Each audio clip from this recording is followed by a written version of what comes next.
Desde este pequeño espacio intentaremos abrir una ventana al pasado para pensar sobre este cruce de tiempos y si ustedes me ayudan, me lo permiten y están complacidos en hacerlo, lo haremos juntos.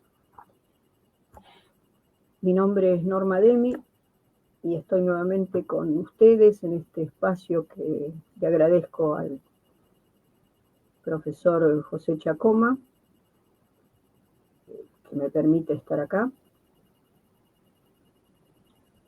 Y bueno, antes de comenzar, quisiera decir algo, como si después no fuera a decir nada.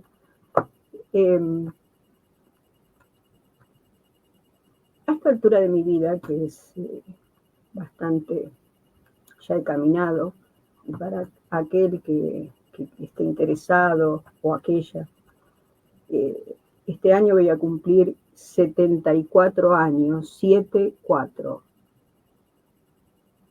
Aunque por supuesto parezco de 60, pero bueno, voy a tener 74. Las cosas que hago, que tal vez no pude hacer antes, las quiero hacer por placer. Por placer, por querer contribuir con un granito de arena en algo. Y nada más que por eso. Muchas cosas hacemos en la vida por obligación, porque tenemos hijos, porque tenemos que comer, por la lucha diaria. Y a veces no sentimos ningún placer, tenemos que seguir caminando a pesar del cansancio o de las tristezas que uno pueda tener.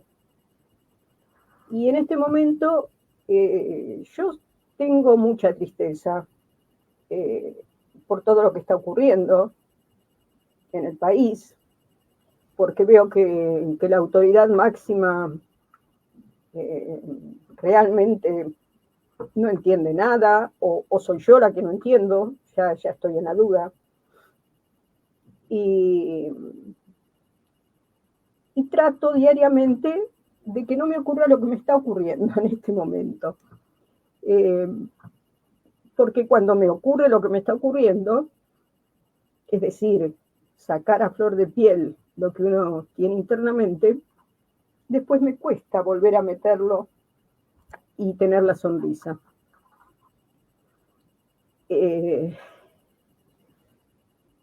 Insisto, a esta altura de mi vida quiero hacer lo que pueda por placer. Cuando quiero decir que no, voy a decir que no, y cuando quiero decir que sí, voy a decir que sí. Le guste a quien le guste y le moleste a quien le moleste. Bueno, otra vez me guío por las efemérides de esta semana. El 3 de junio nació para mí el prócer más completo, más interesante desde el punto de vista intelectual, que fue el general Manuel Belgrano. Su nombre completo, no voy a hablar de su vida, simplemente voy a hacer una pequeña acotación. Fíjense lo que le voy a leer unas palabras de él, porque primero, para comparar cómo se hablaba en aquella época y cómo se habla actualmente. A veces prendemos la radio, programas de gente prestigiosa, y realmente tienen un vocabulario que cuando tienen que decir algo desfavorable es una palabra muy vulgar. Y yo creo que el castellano es tremendamente rico y que podríamos reemplazarlo por palabras un poco más interesantes. Belgrano decía: nada importa saber o no la vida de cierta clase de hombres que todos sus trabajos y afanes los han contraído a sí mismos y ni un solo instante han concedido a los demás.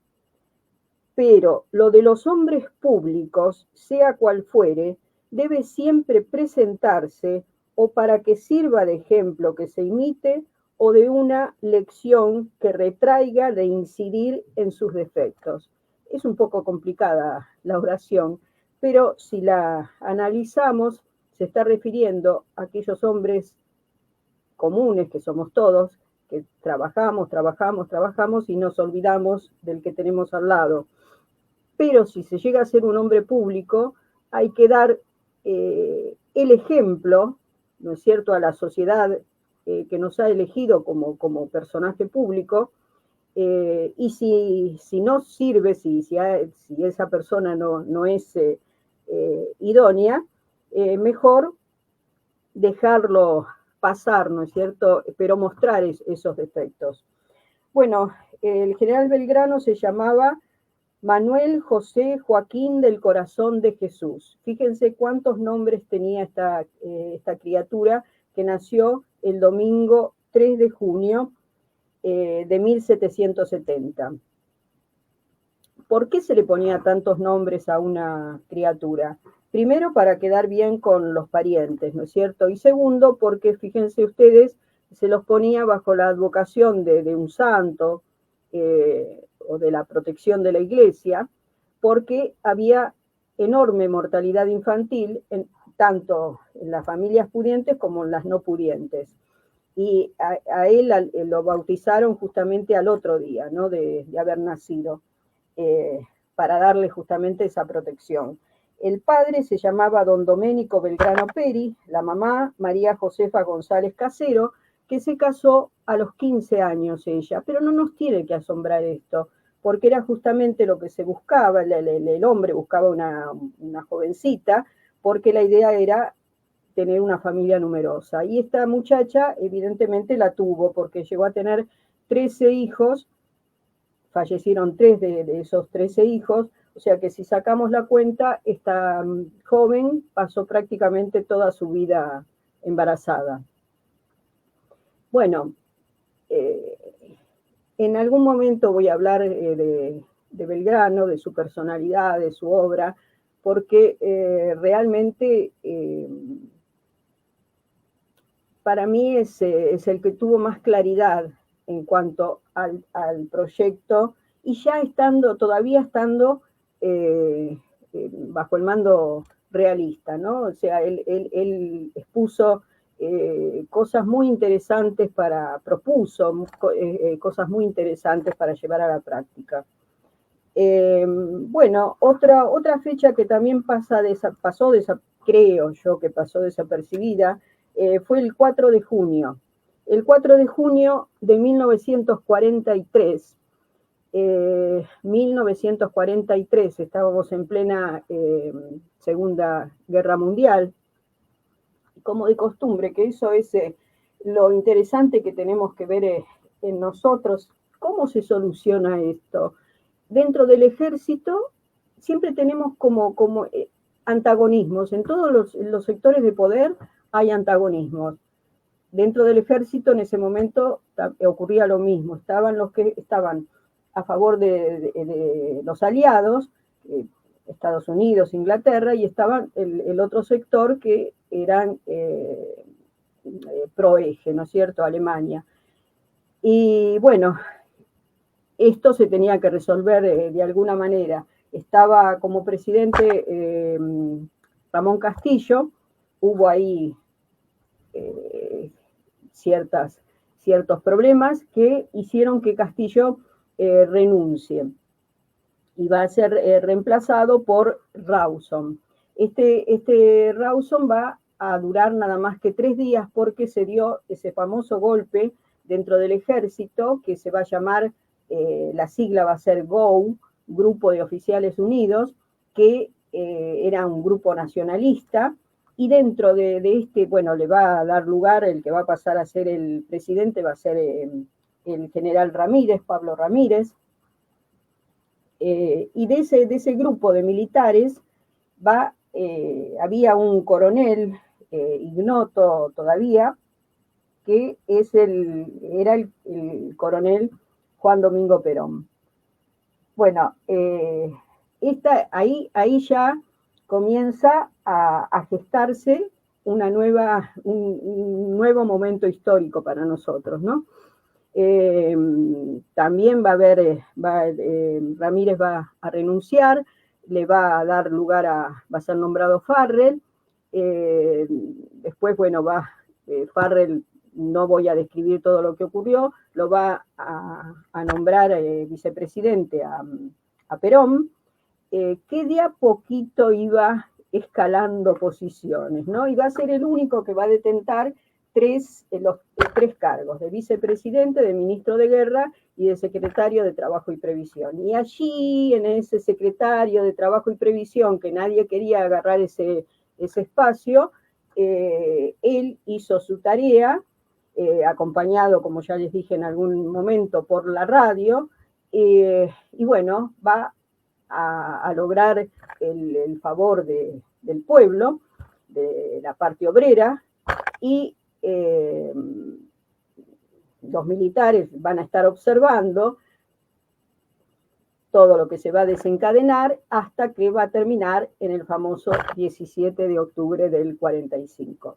Cerramos esta historia, que va a quedar para otro momento, y hoy es 7 de junio. ¿Qué es el 7 de junio? El Día del Periodista. Cuando el 7 de junio de 1810, Mariano Moreno fundó la Gaceta de Buenos Aires, que es considerado el primer periódico del país, el primer diario del país. Quiero saludar especialmente, aunque ya lo saludé por teléfono, pero quiero saludar especialmente a mi hijo Ernesto, que es periodista, que tiene todas sus ilusiones puestas en esa tarea, en ese trabajo. Él trabaja en Telam, o sea, que pensemos cómo está. Todavía no tienen a la gente que no ha aceptado el retiro voluntario, los tienen con incertidumbre, y yo creo que no hay derecho a tener a nadie, trabaje donde trabaje, no hay derecho a tenerlo con esa incertidumbre, ¿no es cierto? Si quedo, no quedo, si cierra, si abre, si no abre. Es decir, estamos gobernados por gente mala. Y contra el mal, ¿qué se puede hacer? Simplemente se puede hacer bien. Nada más que eso. O sea, ¿cómo se contrapone al mal? Haciendo bien. ¿Cómo hacerlo? Realmente no lo sé. No lo sé, ¿no? Se darán cuenta que no estoy bien. La que no está bien soy yo. Pero bueno, ya todo esto va a pasar. Yo sueño que esto sea un mal sueño, que podamos salir adelante, porque fíjense ustedes, yo quedo impávida, ¿no es cierto?, ante una declaración de alguien que supuestamente nos está gobernando y dice que quiere destruir el Estado, cuando el Estado somos absolutamente todos.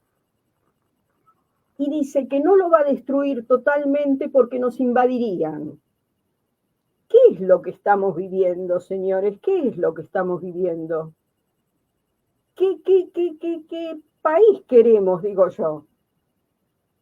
¿Qué es lo que soñamos para el futuro, para nuestros hijos, nuestros nietos, para nosotros mismos? ¿Me pueden explicar, por favor?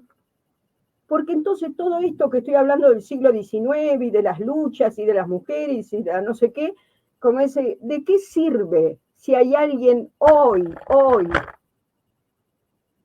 que está pensando en destruirnos? Realmente no pensaba decir todo esto. No pensaba tener esta cara que estoy viendo que tengo. Bueno, la cara no tengo más remedio que tenerla, pero pensaba estar más centrada. Bueno, realmente no encuentro el adjetivo, tal vez sea el adjetivo que pueda utilizar, podría ser anonadada. estoy anonadada. ¿Qué quiere decir anonadada? Como, no sé qué decir, no sé. Eh, no puedo comprender que las fuerzas políticas, eh, nadie diga nada, la ley, los jueces, alguien. No lo entiendo, sinceramente no lo comprendo, no lo acepto, no lo acepto, eh, no sé. Bueno, eh, estas fueron las efemérides. También fallecieron personas importantes en esta semana, pero bueno, vaya para todos ellos mi abrazo, mis respetos.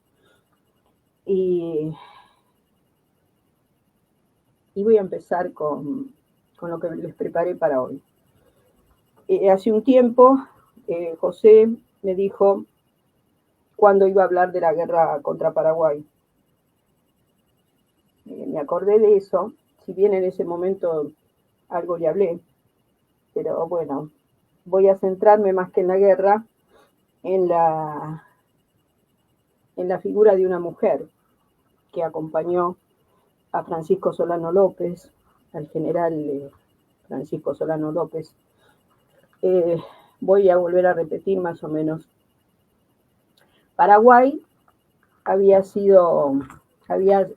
sufrido una dictadura durante bastante tiempo por Gaspar Rodríguez de Francia, que se lo llamaba comúnmente el doctor Francia.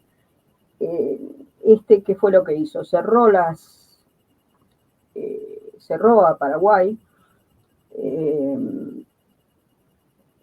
se metió hacia adentro y logró, no en lo cultural, no en lo económico para las personas, pero sí en la infraestructura, digamos, de Paraguay. Dejó ferrocarriles, dejó cierto adelanto en el país. Cuando él muere en 1840, va a ser sucedido por Carlos Antonio López. Cuando también deje el poder, va a sucederlo su hijo, Francisco Solano López. Habían quedado problemas sin resolver, con problemas de límites sin resolver con Brasil. Brasil siempre estuvo atento a apoderarse de las tierras que podía, ¿no? Que tenía alrededor. Y bueno, Solano López le va a pedir permiso a Mitre para pasar por la provincia de Corrientes para entrar para Brasil. Mitre le dice que no. Solano López no le hace caso, pasa por Corrientes, toma prisioneras 2 embarcaciones y Mitre no le queda más remedio que declararle la guerra por este hecho. Entonces así se va a formar el ejército de la Triple Alianza entre Argentina, Uruguay y Brasil. Paraguay había preparado un ejército que estaba muy bien formado, pero estamos hablando de 3 países que lo enfrentaron, ¿no? Bueno, la guerra va a comenzar en 1865 y va a durar hasta 1870.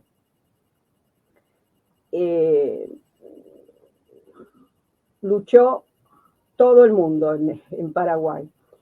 Pero antes de llegar al final de esta guerra, voy a pasar a la mujer que me atrajo en esta historia, que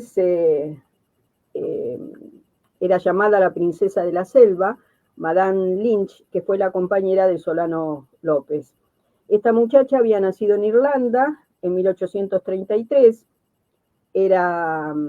pertenecía a una familia de navegantes ricos, de comerciantes también. Se va a casar con un médico militar francés que la va a llevar a Argelia, pero no anduvo bien el matrimonio y se terminaron separando. En París se va a conocer con Francisco Solano en 1853 y parece ser que apenas se miraron nació el amor. Es maravilloso, eso me encanta porque todas las parejas que veo en esto lo que estoy leyendo parece que se miran y nace el amor. Bueno, me parece maravilloso. Estos jóvenes, bueno, como dije, se enamoraron intensamente, pero Francisco Solano tiene que volver a Paraguay y ella al poco tiempo lo va a seguir. Cuando está instalada en Asunción, va a convertir la casa donde vivía Solano como la más lujosa de ese lugar. En 1865, cuando estalla la guerra, ella no se queda, es decir, sí, va a seguir a su marido y a su hijo mayor, Panchito, que tenía 14 años. Bueno, el desarrollo de la guerra no lo voy a relatar de ninguna manera, voy a llegar al final. Se van a ir en retirada hacia un lugar que se llama Cerro Corá. Allí van a combatir. Llegó él con su familia y 400 personas más y van a combatir hasta el final, hasta que no se pueda más. Aunque fuera una criatura que pudiera sostener un arma, esa criatura combatía. Las mujeres no solamente lucharon, sino que también hicieron de enfermeras, es decir, todo aquello que pudieron ayudar, ayudaban. Una parte del ejército, fíjense ustedes qué tremenda fue esta lucha, que una parte del ejército paraguayo que fue tomado prisionero, después se revirtió e hicieron que lucharan en contra de sus compatriotas. O sea, fíjense qué tremendo, ¿no es cierto?, para toda esta gente. Bueno, esta batalla, por supuesto, va a durar poco porque era gran cantidad de gente contra otros pocos. La cabeza de López, por la cabeza de López se ofrecían 100.000 libras. Bueno, por supuesto, le pegaron un tiro en el corazón, lo mataron, y él le había pedido a su hijo mayor que cuidara a la familia, pero en 2 minutos también lo mataron. Parece ser que la mamá, o sea, Elisa Lynch, con sus propias manos hizo la tumba de su esposo y de su hijo y los logró enterrar. Ella, por supuesto, fue tomada prisionera, le embargaron todos sus bienes y la deportaron. Iba a morir en París en 1886.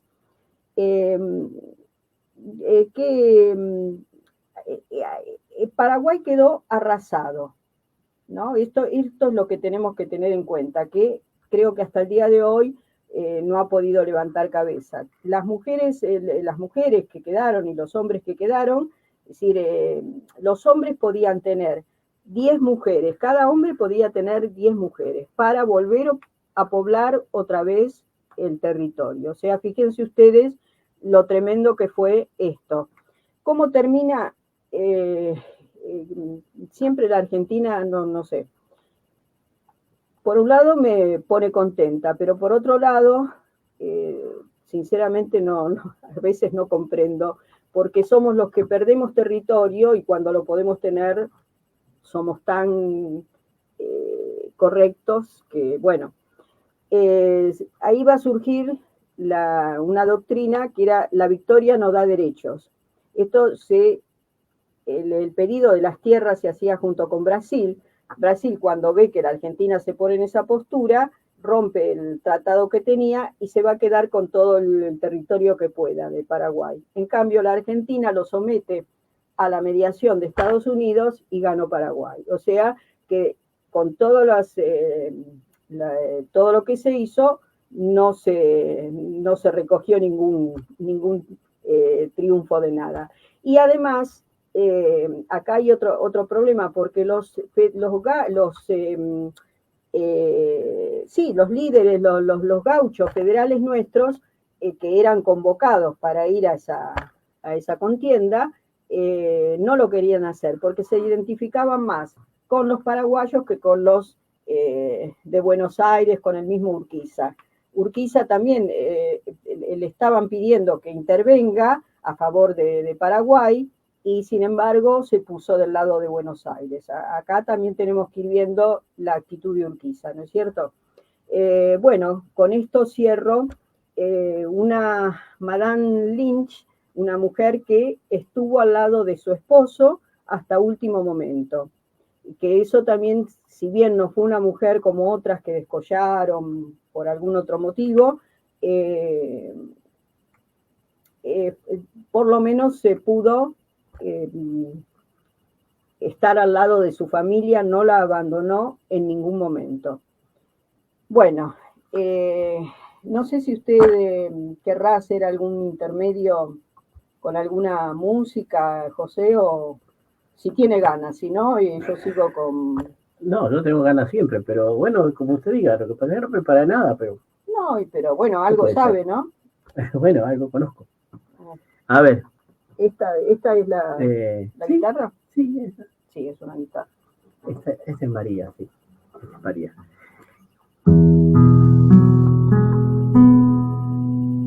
¿Quiere cantar usted?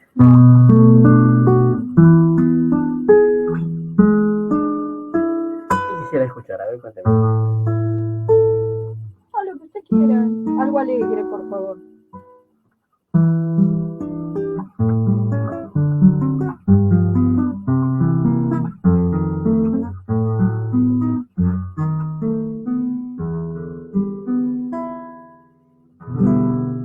Hay una canción que de Atahualpa Yupanqui que... ¿Alegre?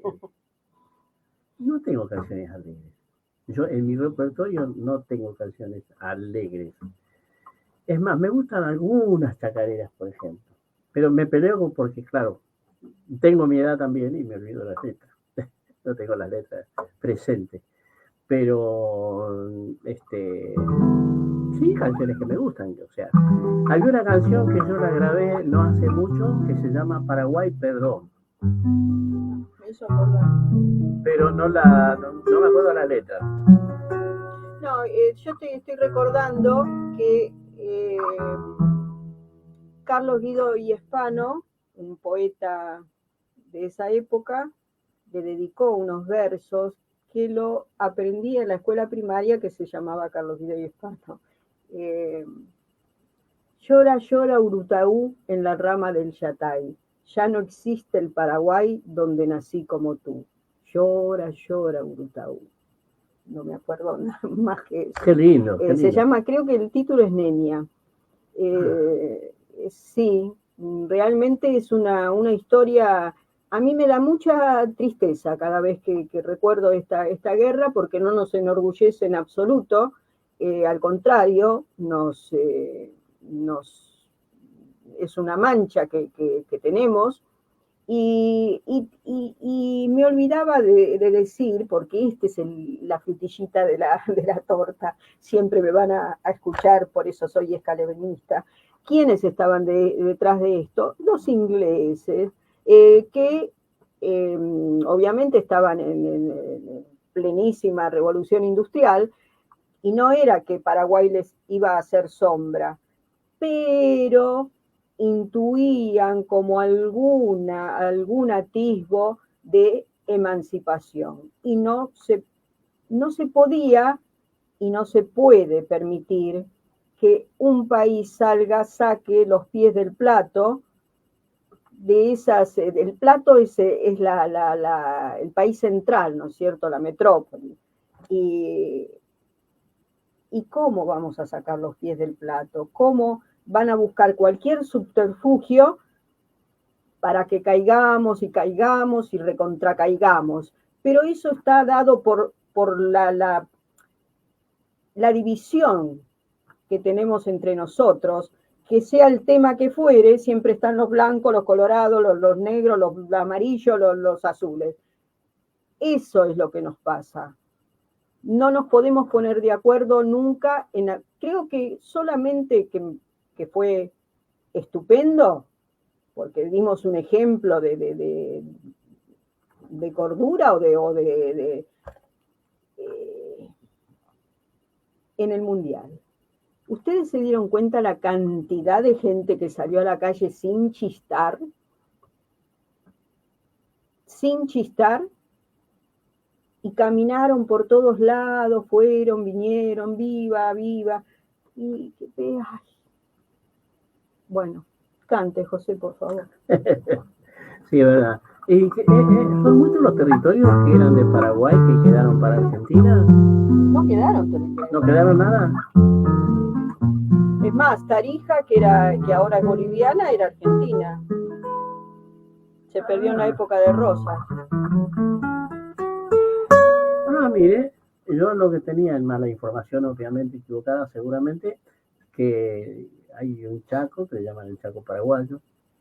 Por la guerra del Chaco, sí, paraguayo.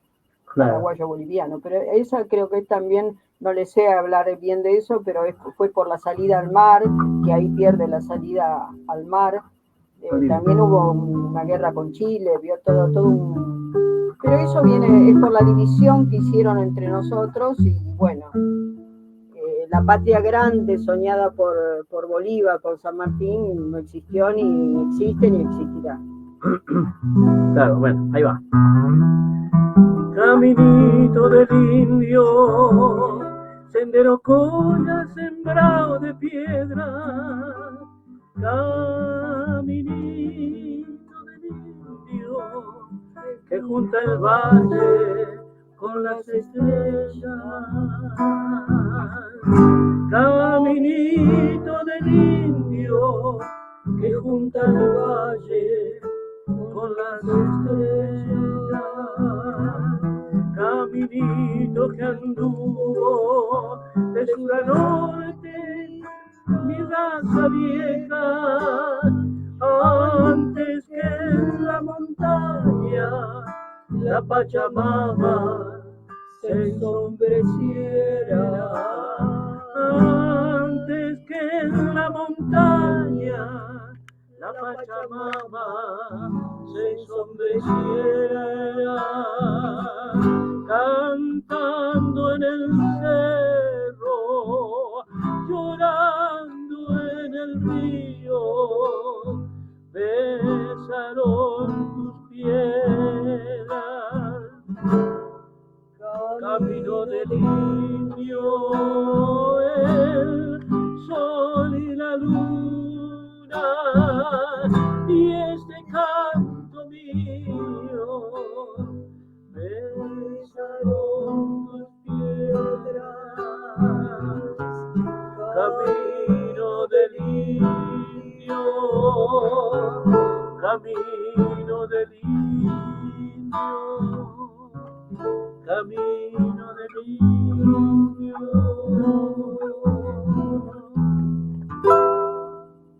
Que es hermosa. Esa la cantaba yo cuando intenté aprender a tocar guitarra hace montones de años.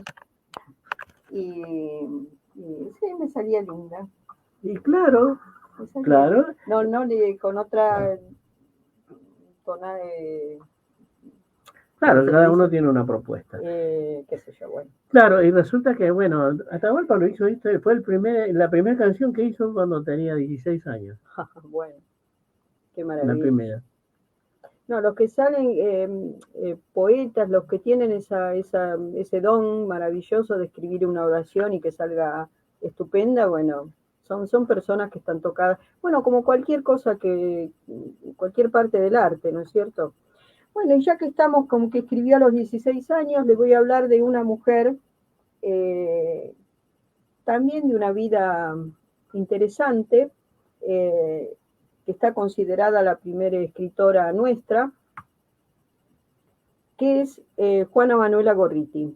Esta muchachita va a nacer en la hacienda salteña de Los Horcones el 15 de junio de 1816. Con respecto a esta fecha hay disidencia, ¿no? Algunos dicen que fue en otro año, que fue antes, bueno, no se ponen muy de acuerdo, pero fue elegida esta fecha, el 15 de junio de 1816, ya como por convención se dejó eso, y quedó así. esa hacienda era propiedad de su padre, que era José Ignacio Gorriti, que había sido lugarteniente de el general Martín Miguel de Güemes. Y luego lo va a suceder cuando ya Güemes no esté. Esta chica va a crecer presenciando esas luchas que hubieron entre los infernales de Güemes y los realistas, ¿no es cierto? Es decir, tuvo una infancia muy particular. Estudió francés, religión, literatura, es decir, una joven preparada. Una joven preparada. Y bueno, cuando a determinada edad la van a llevar a un colegio de monjas y ella lo va a describir después que sintió que la estaban encorsetando porque ella estaba acostumbrada al aire libre, a correr como con el viento, y lo va a describir muy bien, ¿no es cierto? Y que la querían poner en ese lugar de quietud corporal donde estaban las monjas.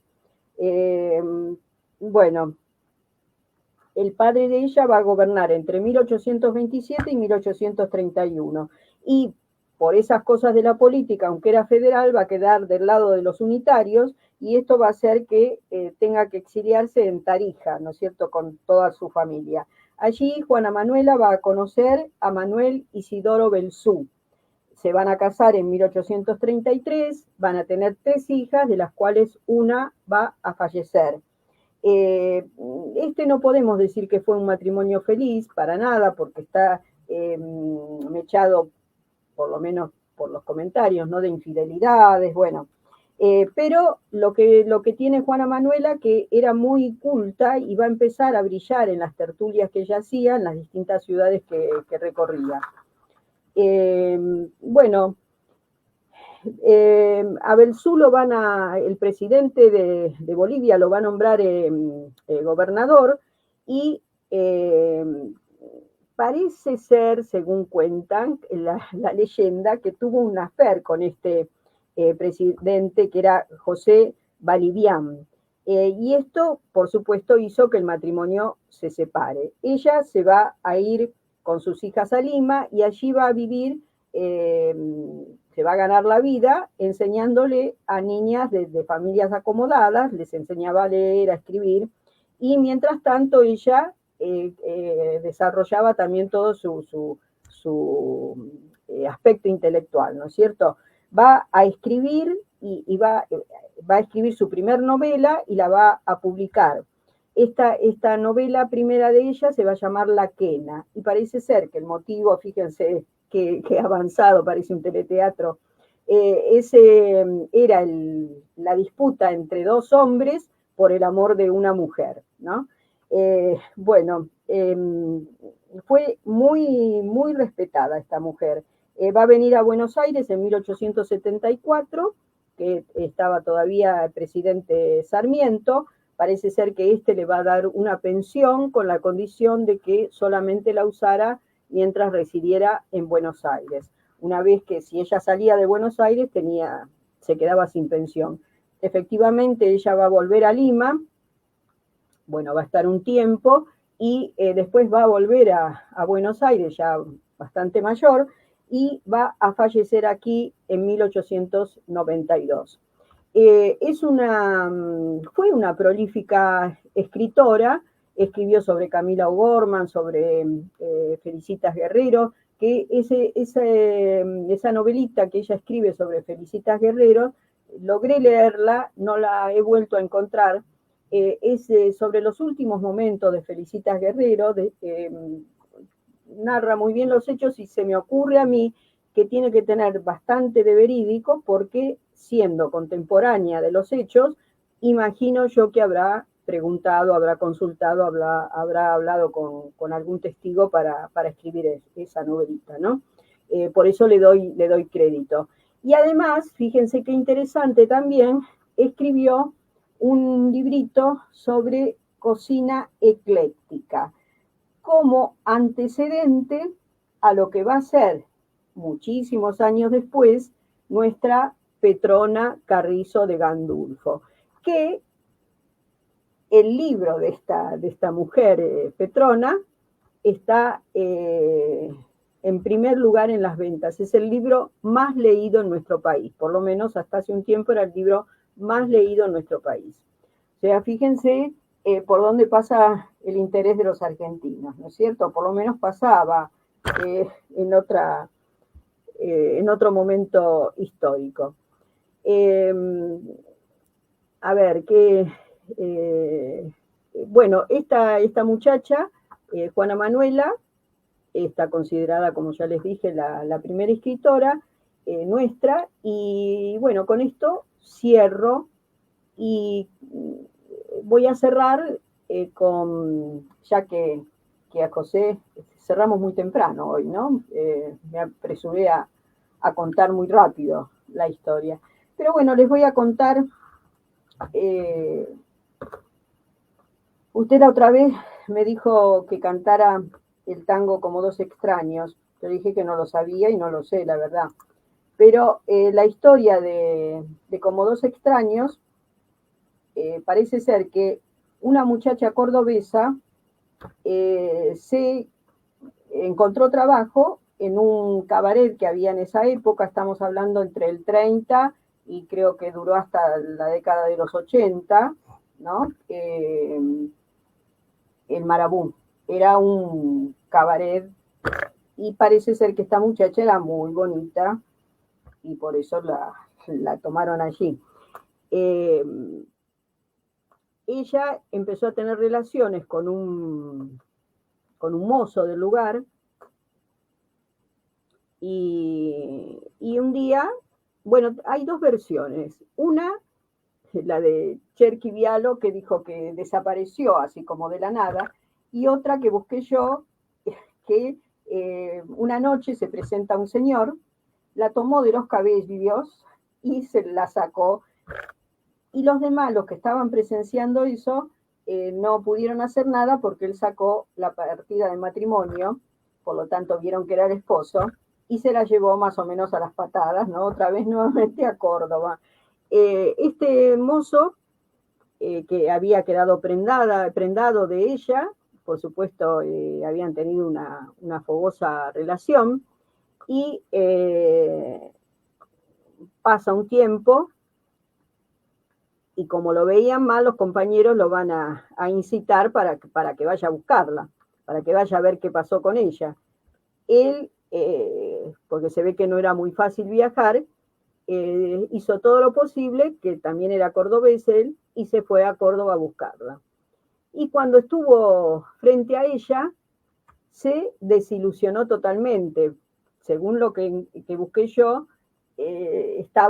no era la misma belleza que él había conocido, había engordado, se mostró totalmente indiferente. Entonces, cuando vuelve acá de alguna manera la historia le llega a José María Contursi, que es el autor de la letra, y el de la música, se me fue el nombre. Bueno, espere que me acuerde. Ay, que es el padre de la actriz. Bueno, se me fue el nombre de la música. Y bueno, le presentó la música primero y Contursi escribió la letra. Y salió Como dos extraños, ¿no? Que el estribillo dice, y ahora que estás junto a mí, parecemos, ya ves, dos extraños. Lección que por fin aprendí, cómo cambian las cosas los años. ¿La hacemos? Angustia de querer muerta ya, la ilusión y la fe. Perdón si me ves lagrimear, los recuerdos me han hecho mal. Ahí está. Es todo lo que sé. Muy bien. Así que bueno, esa es la historia y con esto termino mi programa de hoy. Espero que les haya gustado, espero que me sepan comprender. Y como me dijo alguien alguna vez, no todo lo que brilla es oro. Así que les deseo muy feliz fin de semana y gracias por estar allí. Un abrazo a todos Y por favor, pensemos. ¿Será hasta él?